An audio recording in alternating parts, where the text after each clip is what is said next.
Saludos, muy buenos días, señores. Aquí estamos a la mitad de la semana, también en la mitad del mes porque es 14 de julio. Recordando, señores, que un día como hoy se fue, partió el expresidente Joaquín Balaguer. ¿Ya hace cuánto? ¿19, 20 años? 20 años. 20 años, Ramón Emilio, ¿verdad? El tiempo pasa rápido. Claro que sí, 20 años en el que se debía de velar una página en blanco dejada por el expresidente Joaquín Balaguer, producto de las impunidades y de acciones criticables. Pero tampoco lo hicieron los gobiernos. Y justamente, dejaron esa página en blanco para siempre. no, claro, lo que quiero decir es que justamente 20 años después, bueno, pues, aun cuando no se devele esa página en blanco, tenemos nosotros un accionar de una justicia mínimamente diferente que nos puede conducir a que nosotros empecemos a dar pasos, ¿no?, hacia la institucionalidad de la independencia judicial y el Ministerio Público, que apenas es una muestra de buena voluntad, pero que debe ser ya más institucional. ¿Cómo está usted? Mira, yo creo que lo único que garantiza paz a largo plazo en un país es precisamente la fortaleza de la justicia. Y nosotros hemos tenido un déficit histórico que al poder político casi nunca le ha interesado tener una justicia robusta, fuerte, independiente. ¿Por qué? Porque una justicia en esas condiciones puede ser soga para su garganta. Pero definitivamente, como tú dices, por lo menos estamos iniciando. Estamos iniciando ya con la parte del Ministerio Público que está actuando. Tal vez no es como queremos mucha gente, porque todavía no se nota una actuación con la entera libertad que demandamos. Un Ministerio Público totalmente independiente es que cuando el rumor público menciona a algún funcionario público en algún acto de corrupción, tiene que ser llamado. No necesariamente detenido, pero tiene que ser llamado, no importa cómo se llame. Claro. Eso se llama fortaleza en la justicia. Yo digo, Ivonne, Estados Unidos, con todos los errores que ha cometido los últimos 40, 50 años, a veces le salva de grandes catástrofes la verdadera independencia del Poder Judicial, que un juez de primera instancia te para un juez ante la barra de un tribunal. Entre nosotros no, entre nosotros todavía los poderosos políticos, a menos que no tengan oposición, no son tocados ni con el pétalo de una rosa. Y ese es un sueño, como tú dices, en la medida que se fortalezcan las instituciones, pues iremos aprendiendo a vivir en democracia. Y la democracia es igualdad, es ley para todo el mundo, sin importar el nivel social ni económico que tenga. Claro, lo que pasa es que a nosotros nos ha tocado vivir una especie de revestimiento de democracia. Y lo peor de todo es que saben quienes nos gobiernan que es así. Por eso, como cada vez que inician una gestión te hablan, por supuesto, de la actuación, la necesidad de actuación del Poder Judicial. Danilo decía hasta con el rumor público. Y así todos... Caiga quien caiga. Caiga quien caiga y vamos a actuar y demás, porque ellos saben que hace tiempo que este país necesita que se actúe. Y la verdad es que ahora yo creo que sí, ya se empezamos, o sea, esto es algo que nadie podía imaginar que podría suceder aquí, en República Dominicana, porque hay otros países, por ejemplo, en el caso ahora que nos ocupa, que es de la coyuntura que es reciente, que es el expediente de Odebrecht, en países que, como por ejemplo Perú, no tiene, como nosotros. 5 presidentes en Perú. Sí, pero no ocupan el segundo lugar que ocupa República Dominicana, de los que más se beneficiaron con las coimas.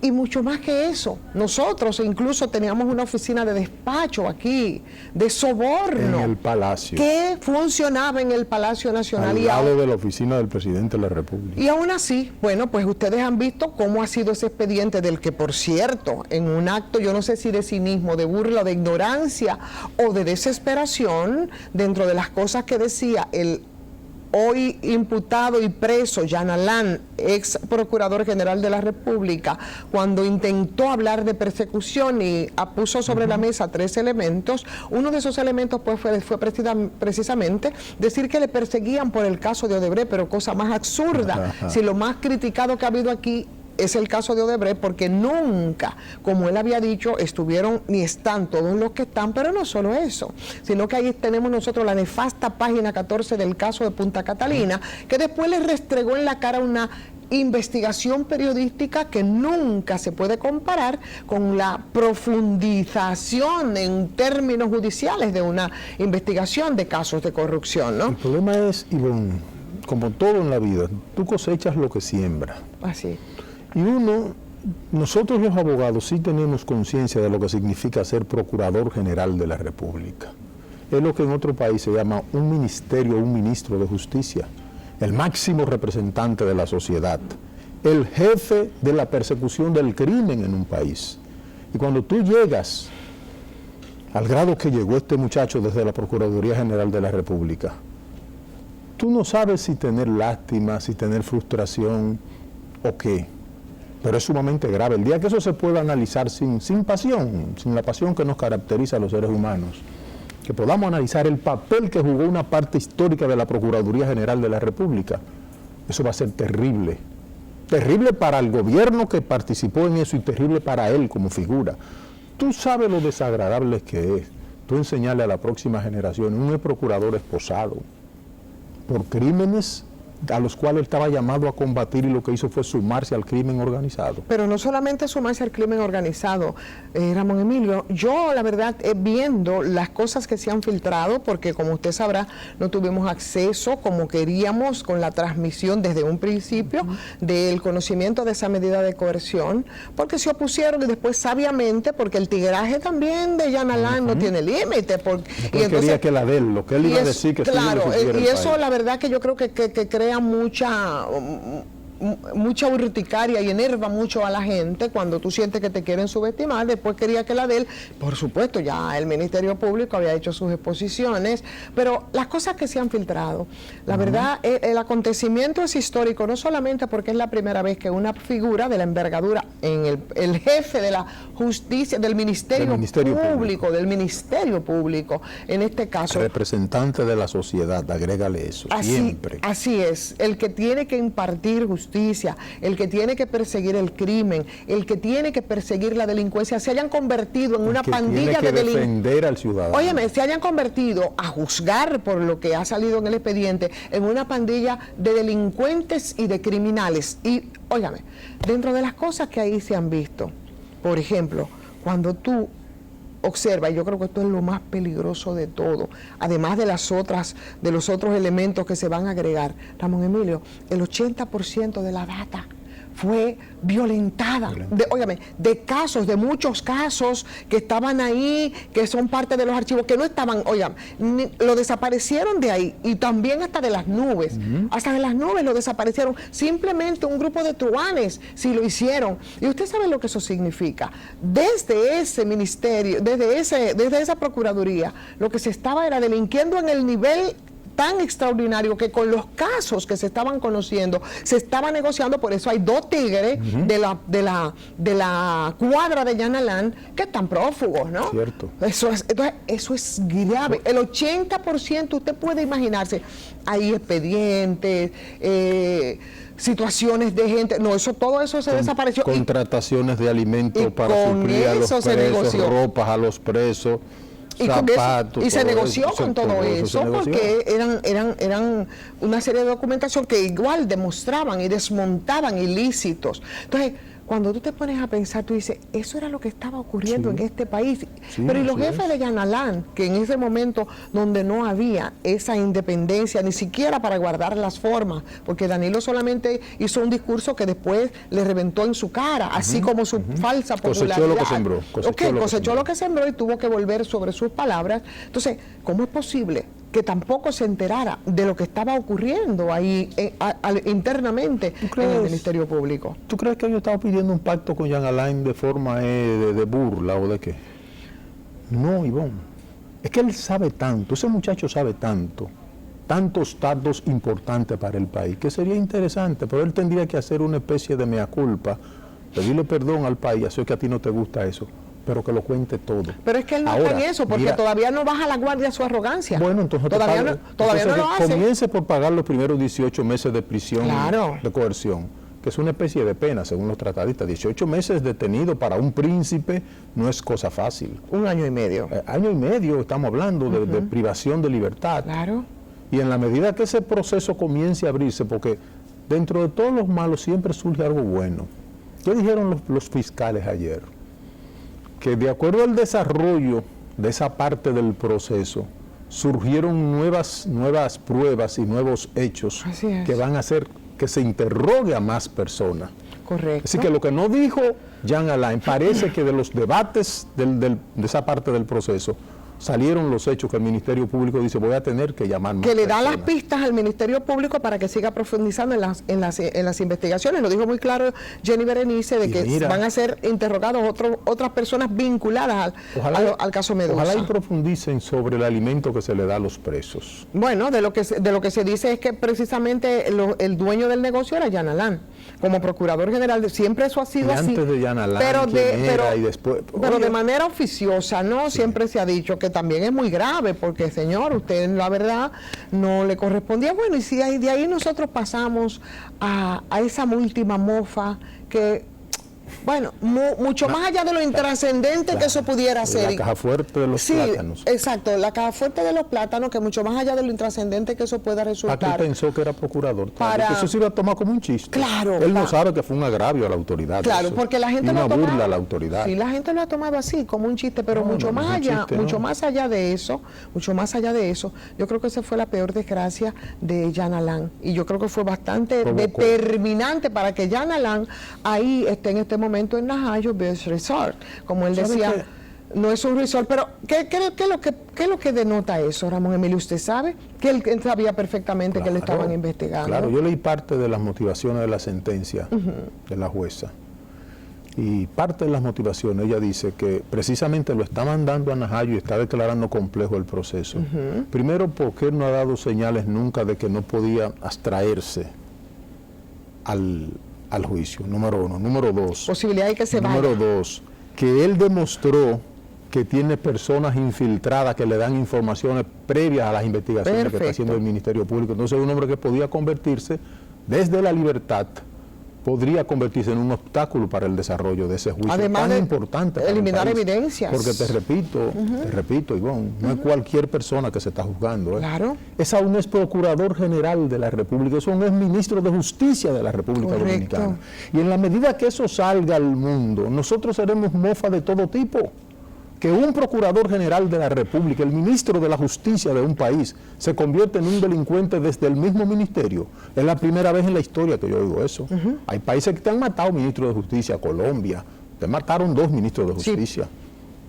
O te meten preso un ministro, pero convertirse en un delincuente desde la misma posición, te confieso, yo no conozco ningún país en el mundo que eso haya pasado. Claro, por eso es que le digo, o sea, es un asunto que, por eso le decía, y usted más que yo, que es un conocedor porque usted es abogado, pero a mí me resultó, yo digo, pero eso es espeluznante. O sea, ¿en qué país es que nosotros estábamos viviendo? ¿Qué era aquí estaba pasando cualquier cosa que nos quedaba a nosotros, nos trascendía a partir de esas críticas por esos manejos corruptos, que eso estuviera sucediendo ahí, pero encima de eso, que estuvieran negociando con los insumos para perseguir la delincuencia y desaparecer el 80% de la data con expedientes y con cualquier tipo de documentaciones.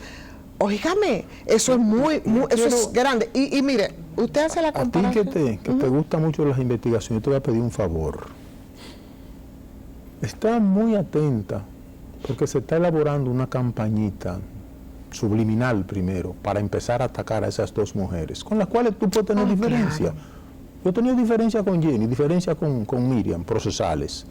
Pero yo creo que en este momento, si a esas 2 mujeres le falta algo, el deber de nosotros es suplirlo.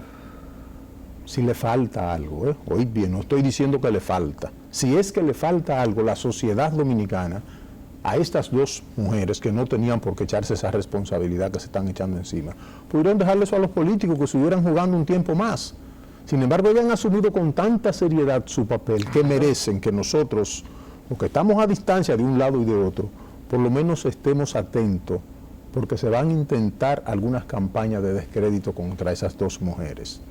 No son 2 santas, no son ni Santa Teresa de Calcuta, no. Son 2 mujeres que decidieron asumir una responsabilidad que un país demanda en un momento. Pero no, es que simplemente lo que ha estado haciendo Jenny Berenice, Wilson Camacho y Miriam Germán es lo que se debe hacer en términos del manejo de la justicia. Pero nosotros nos han acostumbrado tanto a las pifias, a las malas artes, a la corrupción, a la estafa, al engaño. Señor, que cuando alguien empieza a hacer lo correcto, oye, queremos descalificar unos y otros, claro, los que se ven afectados, y otros entonces... Y los que pueden verse afectados. Exacto, y otros entonces nos azoramos y estamos espantados y estamos...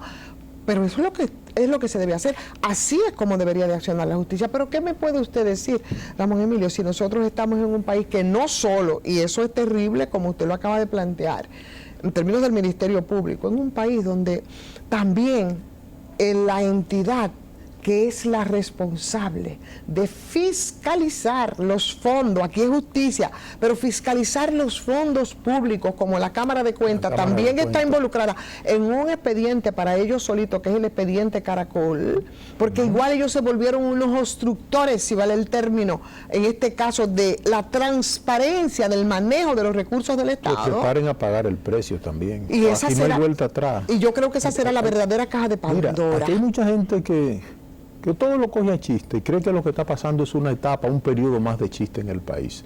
Aquí se acabaron las vacas sagradas. Aquí ya no hay vaca sagrada para la justicia, ni que tú eres un poder económico, político, social, militar. Es la única forma como en este país puede proyectarse una paz duradera a largo plazo.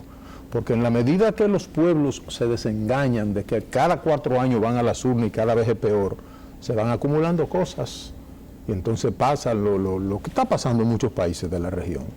Claro, mucha gente cuando Yanalán había pedido que le permitieran que por lo menos, que le accedieron a que la prensa estuviera presente, aunque no se transmitió, habían algunas expectativas, ahí se cayeron, ¿verdad?, esas expectativas, porque fuera de decir que dormía con mucho calor y que dormía en el suelo, ahí en la cárcel del Palacio de Justicia. ¿Cuántos duermen así? Exacto, en las cárceles pero y no, hermano, en las cárceles, en los barrios nuestros, ¿cuántos duermen? Claro, no, eso es lo que se llama un verdadero Estado de Derecho. Tú ver entonces personajes con toda la clase que le atribuía a su mamita cuando tuvo alguna intervención, que igual va a Najayo, como van todos los presos, aunque claro, hay que preservar la vida de este hombre, porque yo no había visto tanta malquerencia en una persona.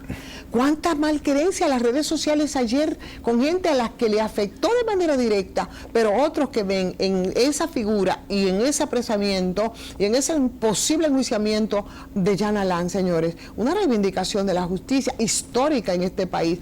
Pero bueno, a modo de refrescar un poco y darle un poco de tranquilidad, porque no hay por qué alegrarse en lo personal de ninguna manera, es una tragedia de ninguna manera, y yo jamás lo haría. Ahora, me reconforta precisamente a partir de esa premisa que Yanalán no va a tener tanto calor, porque el clima en San Cristóbal es más fresco y porque ahí las camitas sobre un pedazo pero él le ponen su aire ahorita. Le ponen su colchoncito, que como él mismo había dicho, es digno en un reportaje que mostraba, porque al fin y al cabo no se trata de un resort, sino de personas que se presume han delinquido y entonces están ahí. Hay una cosa, Ivonne, antes de irnos a la pausa. Sí.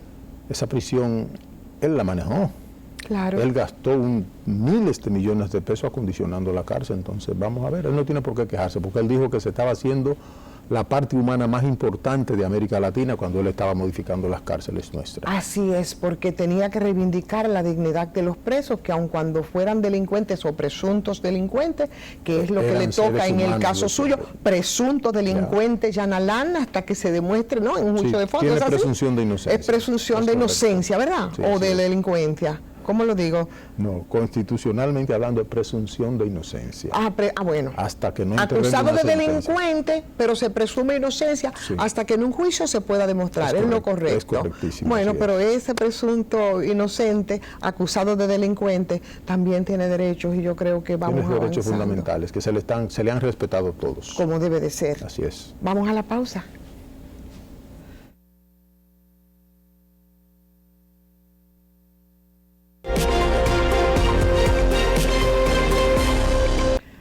Bueno, señores, aquí estamos, regresamos y definitivamente tenemos que seguir viendo algunos aspectos porque ha habido muchas filtraciones. La verdad es que el país se perdió de ver, yo no digo si un espectáculo, pero de enterarse de muchas acciones porque esa que nosotros de la que hablábamos fue interesante y eso hubiese impedido a que el intento de, por ejemplo, del ex procurador de hablar de eso que él habla, se atrevió a mencionar y vino el elemento que nosotros dijimos estaba ausente en este caso de la persecución, además del caso, por supuesto, de Odebrecht, el ex procurador hablaba que también aquí a él le guardaban cosas por el cambio que él hizo de los fiscales. Y la verdad es que yo no entiendo.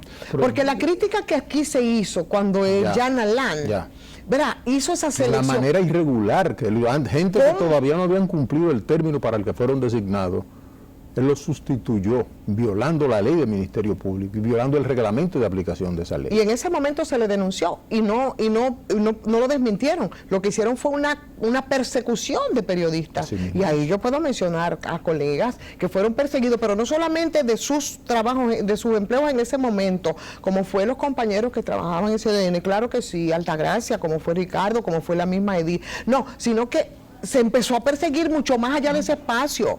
Lo sacó de todos los medios. Y óyeme, Zapeto, ¿no? Claro, lo sacó de todo, pero por esa denuncia de manera específica, y a partir de ahí lo que se produjo fue una cacería. Señores, eso pasó con gente, con periodistas aquí en este país, eso desde el Ministerio Público. Y el elemento último que hacía referencia el ex procurador era a lo que él llamaba el evento que había ocurrido con Miriam Germán, por el que él había pedido perdón, que fue el intento de maltrato, porque solo fue un intento. Pero él no pidió perdón estando en el cargo, ni estando en el poder. Así es, él quiso disculparse después, cuando ya estaba vulnerado. Estaba persiguiendo, esa es la verdad.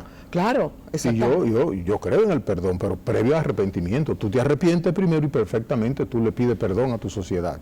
Pero él debió hacerlo desde el cargo de la Procuraduría General de la República, no después que salió. Lo que sucede, Ivonne, mira, el PLD se llenó de tanto envilecimiento que ellos pensaron de verdad que era hasta el 2044 y después hablamos. No han entendido que tanto los partidos como los pueblos dan y quitan. El pueblo hoy confía en ti, te eleva, te ensalza.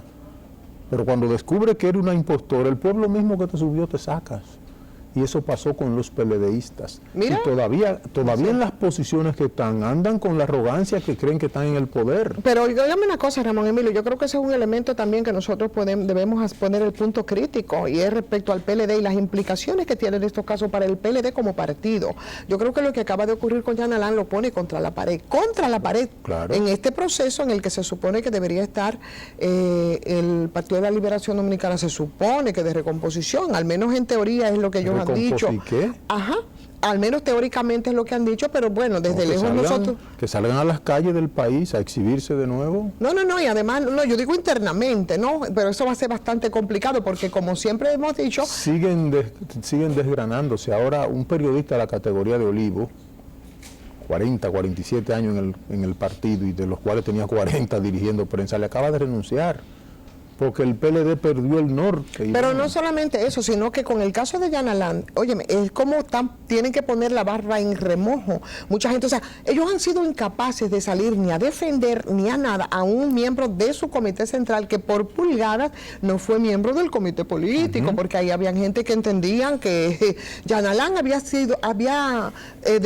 desempeñado también su papel de peón del presidente Medina, que lo había colocado en ese puesto, que merecía subir al comité político. El hecho de que usted vea ese distanciamiento, casi un brazo de distancia del PLD respecto a lo que ha estado ocurriendo, entonces eso te muestra las vulnerabilidades de ese partido, que yo creo que está en contra de la pared. Perdieron la autoridad moral, porque si ellos lo hubiesen hecho en el ejercicio del poder, magnífico.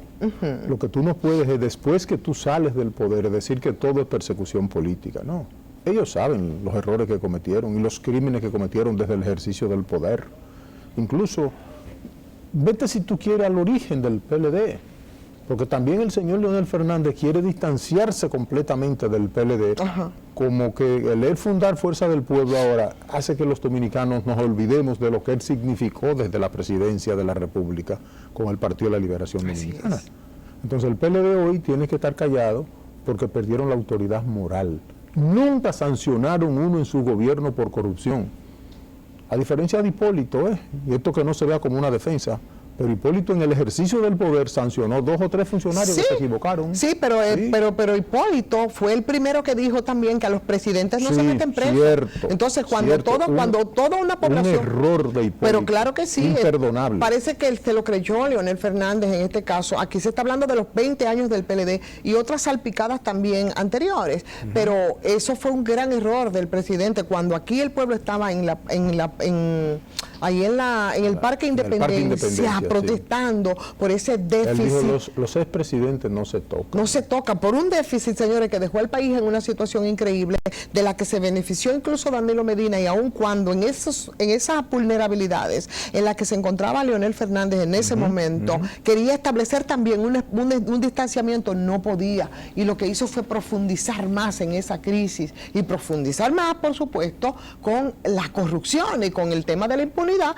que es una herencia. Entonces, es difícil que pueda sacar la cabeza en medio de esta crisis que tenemos nosotros en este momento, que también es de alternativa, porque vamos a estar claros, señores, nosotros estamos en una situación muy especial, no sé si usted coincide conmigo.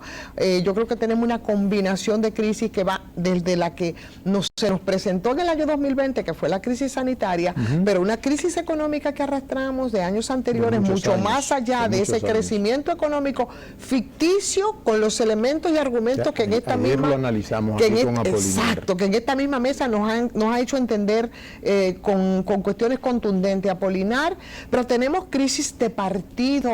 Los partidos están en crisis aun cuando el liderazgo no lo quiere aceptar. Tenemos crisis de liderazgo y crisis de alternativa. El liderato. Tú buscas ver si el liderato del sindicato si es lo que era antes, el liderato empresarial si es lo que era antes. El político ni hablar, está colapsado. Sí. Entonces el sistema de partido, ¿por qué es que los dominicanos tenemos que ver si es posible dentro del sistema de partido ver cómo mejoramos los partidos políticos? Para evitar lo que ha pasado en Venezuela, lo que ha pasado en Perú, lo que ha pasado en Salvador, que son outsiders cuando salen. A veces la enfermedad, ¿cómo dice el refrán? La cura es más cara que la enfermedad. Entonces nosotros debemos ver cómo en los partidos políticos poner barbas en remojo y ver lo que está pasando con el PLD. Aquí se destrozó el Partido Reformista, se destrozó el PRD, ahora va el PLD. Y yo le decía ayer al No, el Partido Reformista, desde que Balaguer se fue, yo soy de la que pienso que Balaguer se llevó su partido.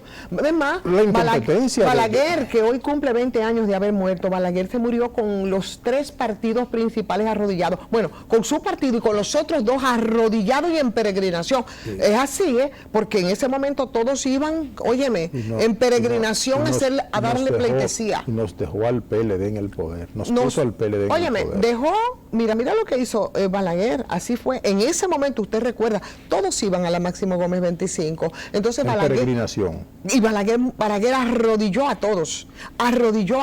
Su reformista se lo llevó, pienso yo, de él se dejó un despojo para que se lo disputen los otros que estaban polarizando en ese momento. Los que estaban debajo de él, que no tuvieron visión. Claro. Él no iba a vivir para toda la vida. No. Óyeme, el reformismo fue un despojo en disputa que dejó Balaguer. A lo que devino entonces también después el Partido Revolucionario Dominicano, porque ahora mismo es un despojo, yo creo que está mucho más abajo de lo que dejó Balaguer del reformismo. Ya empezó el PLD también. Por eso por la gente del PRM tienen que entender. Entonces, tienen que entender que el partido dio, el partido puede quitar. El pueblo dio, el pueblo puede quitar. Pero además eso plantea una situación muy peligrosa, yo digo, en términos de la crisis de los partidos. Yo creo que sí, porque eso a lo que usted hacía referencia de todo ese movimiento que se ha dado en América Latina desde hace 20 años, no ahora, que no comenzó en Venezuela y que comenzó más bien fue en Perú, cuando Fujimori, ¿recuerda? Ana Mon Emilio, ahí comenzó todo, en ese proceso de búsqueda, en algunos casos por Costa Rica, con presidentes que han muerto en la cárcel, otros que han muerto corriendo. En algunos casos para equivocarse, en otros, bueno, yo creo que ha tenido algún tino, ha sido correcto en algunos casos, pero el denominador común fue precisamente la crisis de los partidos y la corrupción. Y nosotros, además de la crisis de los partidos, la corrupción y la impunidad, tenemos una acumulación de crisis. Por tanto, señores, nosotros estamos en una situación bastante compleja, delicada, que dependiendo de cómo se pueda manejar todo, podríamos salir nosotros bastante reivindicados y robustecidos. Pero lo cierto es que estamos en ese proceso de búsqueda. Mira, aquí habrá que ver el papel que van a jugar ustedes los comunicadores, los periodistas, periodistas, quiero decir, los que saben buscar información, los que saben dar informaciones, porque los que opinamos no sabemos de eso. Vamos a un programa, nos lo podemos mantener un tiempo opinando, pero ustedes los que saben buscar informaciones. Dependiendo del papel que juegue la prensa frente al liderato político, liderato empresarial, liderato de los sindicatos, nosotros podremos, si se quiere proyectar a largo plazo, un periodo de paz, aunque sea un poco anárquica, pero este pueblo ya no está en aguantar vagabundería, ningún político de ningún nivel. Llámese como se llame y ocupe el cargo que ocupe. Ya el país decidió cambiar y el país cambió. No me estoy refiriendo al cambio de nosotros como eslogan político, no. El pueblo creó una conciencia ya de que las penurias que tiene este pueblo, y los políticos exhibiendo riqueza mala vida, gente que nunca han trabajado, que nunca han tenido un negocio, que no desarrollaron una oficina, que no desarrollaron un programa de televisión nunca, y te exhiben riqueza que familias que tienen 200 años trabajando en el país no pueden exhibirla. Entonces eso tiene que cambiar en República Dominicana y es el momento oportuno. Claro. Y por eso vuelvo al tema, las dos damas que decidieron seriamente. Antes de usted pasar ahí a esas dos damas, debo decirle que también en ese proceso, y usted hablaba de los periodistas y hablaba de la prensa, en la que también se le arrastró y se produjo una especie de abajamiento colectivo, que tendrá que reivindicarse también y levantarse y replantearse. Señores, porque aquí, debo reconocerlo, yo que soy periodista en ejercicio por más de 35 años, no comunicadora, que no periodista, reportera. ¿Tú coges vacaciones a Denver de vez en cuando, una vez al año? A esquiar, tú vas a Denver. No, pero ¿cómo? No, los periodistas no tenemos posibilidades de eso. Ahora que hay muchos periodistas. Lo hacen, porque a lo mejor tienen algunas empresas paralelas, pero es difícil porque los periodistas normalmente como que no tenemos esas actitudes empresariales, pero eso no es imposible. Hay gente que paralelamente con el ejercicio del periodismo también tienen otros negocios que pudieran resultarle mucho más lucrativo que el ejercicio per se del periodismo, porque el periodismo no deja dinero, no permite la acumulación por la misma naturaleza, porque esto es una carrera con la que tú tienes un gran compromiso social. Cierto sacerdocio. Entonces, esto en esta coyuntura, también en ese sector profesional que es el periodismo, tan importante para la democracia, ahí fue un abajamiento colectivo casi lo que se produjo. Entonces, eso hay que rescatarlo. Quien ayuda, si se quiere activar la conciencia de los pueblos, son los comunicadores. Así es, y si nosotros tenemos una prensa rendida, como la hemos tenido, rendida, porque óyeme, con eso empezó, y eso es de las cosas por las que tendrá que pedir perdón también Leonel Fernández, ese pagar para no matar. Ese pagar para no matar, por ahí comenzó la cosa, y hoy nos quiere hacer creer que él es el destino en medio de la arrogancia, como pasó. Vamos a la pausa, venimos con más.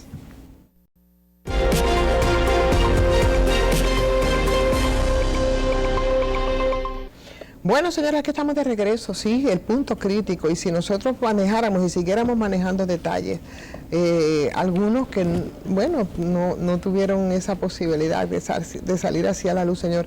Pero Ramón Emilio, me cuentan de manera oficiosa que fue de todo, como en boticas que hubo en el conocimiento de esa medida de coerción, a punto incluso de haber agresión verbal, la hubo, física, a ese nivel, a punto de ocurrir.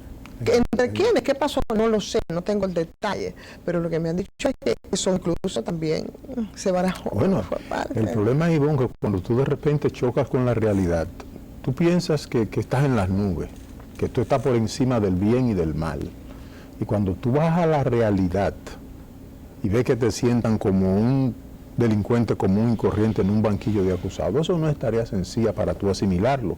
Eso hace que cualquiera pierda los estribos. Entonces, los PLDistas abusaron tanto durante 20 años de este pueblo, incluso que una parte del pueblo empezó a ver como normal las aventuras de ellos. El grupito que nos oponíamos, nos tildaron de locos en un momento determinado. Los que no perdemos la fe, los que siempre pensamos que el país merece un mejor destino y que es posible cambiar, claro. No le haga caso a ese grupo de locos, que lo que sabemos somos nosotros. Entonces, cuando tú dices, coño, un ministro de Justicia en el banquillo de acusados, juzgado por un grupo de muchachas, de mujeres, eso no cabe en cabeza de ellos todavía, porque ellos de verdad se creen que tienen el poder. Ramón Emilio, ¿usted cree que realmente al PLD le sorprendió el cambio, perder las elecciones? ¿Usted cree que los sorprendió? ¿Usted cree que ellos realmente, con el candidato que tenían en ese momento, que por cierto, es un candidato que tendrá que explicar cosas? Ellos ganaban como quiera, entendían ellos. Entendían ellos. Claro. Después, fíjate que cuando imponen a Gonzalo de candidato, tumbaron 5, 6 o 7 que andaban corriendo por la candidatura presidencial, bajo el argumento de que ninguno marcaba el 1.5. El problema es que cuando tú pierdes la perspectiva desde el poder, tú entiendes que todo lo que tú haces está bien, pero un pueblo que estaba cansado ya, que se sentía burlado, estafado, engañado, le dijo hasta aquí. Incluso en el PRM había gente que todavía no creían que nosotros ganábamos las elecciones. Los que andábamos en el medio, que podíamos medir el rechazo que había, no contra Gonzalo, era contra todo el PLD, que se fue acumulando tanto daño, tanto odio frente a ellos, se fue acumulando durante 20 años, Ivonne, y por eso hubo esa reacción. Lo que pasa es que el pueblo aprendió tanto de los errores del PLD en el poder y de los crímenes del PLD en el poder, que ya este pueblo no le va a guardar favor a nadie. Y la advertencia que es importante también extrapolarla a los que están ahora y a los que vendrán. Oye, a los que están gobernando ahora, a los del pasado, a los de ahora y los que vienen. Los que están y los que vendrán. Así es. Tienen que entender que es otro país el que están gobernando. Porque ahora yo creo que hay que empezar a empujar para que esto, vuelvo y repito, como decía al principio, y volvemos al punto de partida, esto que ha sido un ejercicio de buena voluntad, sea institucional. Nosotros debemos tener una justicia independiente como Dios manda. Así y yo creo que debemos empezar desde ya a empujar para que esto ocurra. Tú sabes que la ley del karma, cuando tú estás designada para hacer justicia y tú no la haces, después esa misma justicia te persigue a ti, que es lo que está pasando ahora. Los PLDistas hubo un momento que hasta quienes hemos sido adversarios de ellos, pensamos de verdad que con la diferencia que teníamos con ellos, pero iban a hacer un gobierno diferente, iban a comportarse como verdaderos políticos y jefes de Estado. Sin embargo, no, desde que se juramentaron, confundieron la administración pública con sus bolsillos y pensaron que era una finca de ellos. Por eso tú coges... Son empresarios todos.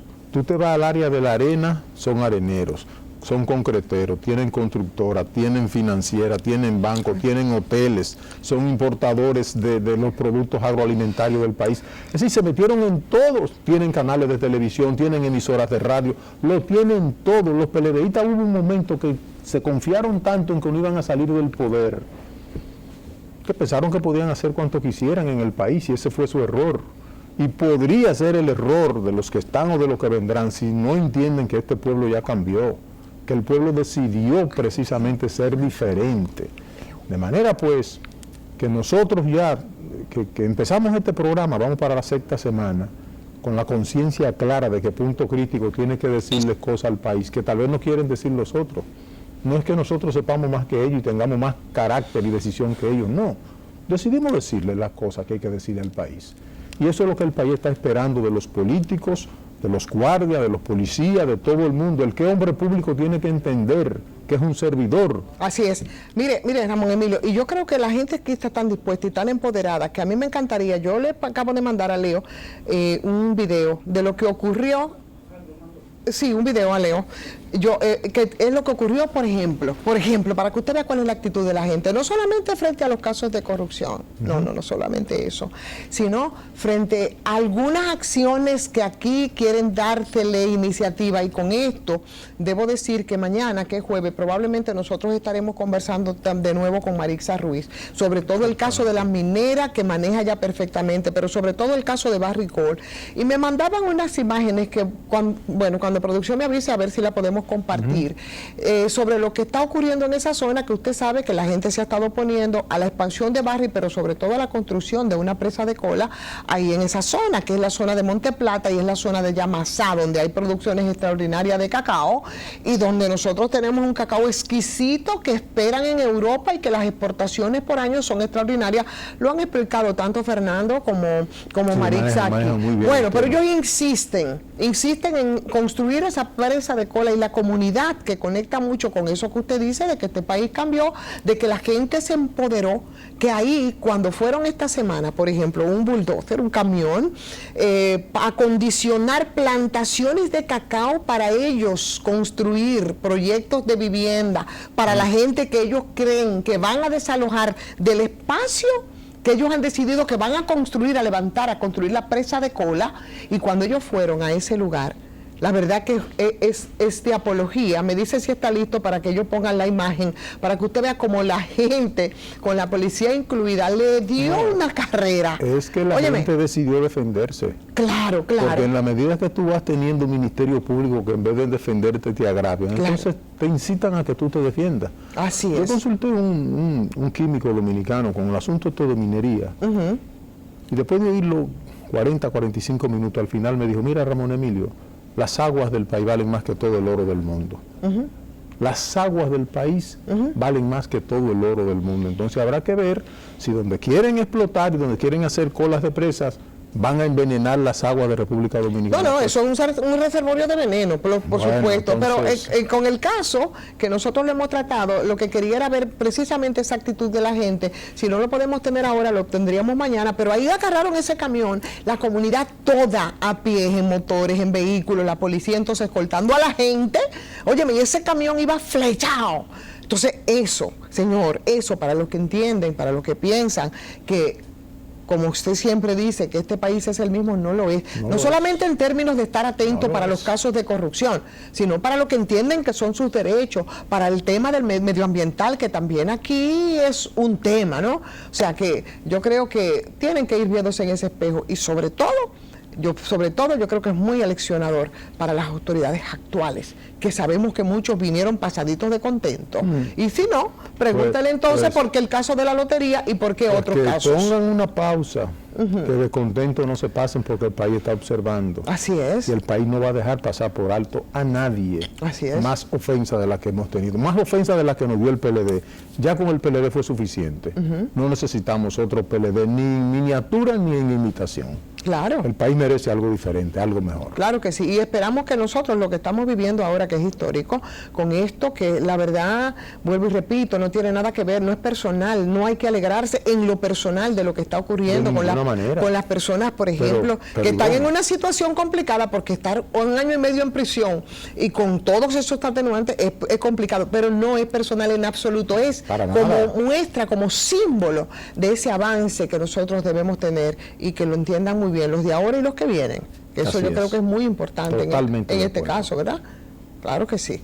Bueno, señores, ahí está. Mañana vamos a hablar de minería probablemente, y vamos a hablar de lo que está ocurriendo, porque estamos atentos a ese caso, que no lo vamos a olvidar. Vamos a ver si ponemos el punto crítico, que yo creo que hay muchos elementos interesantes.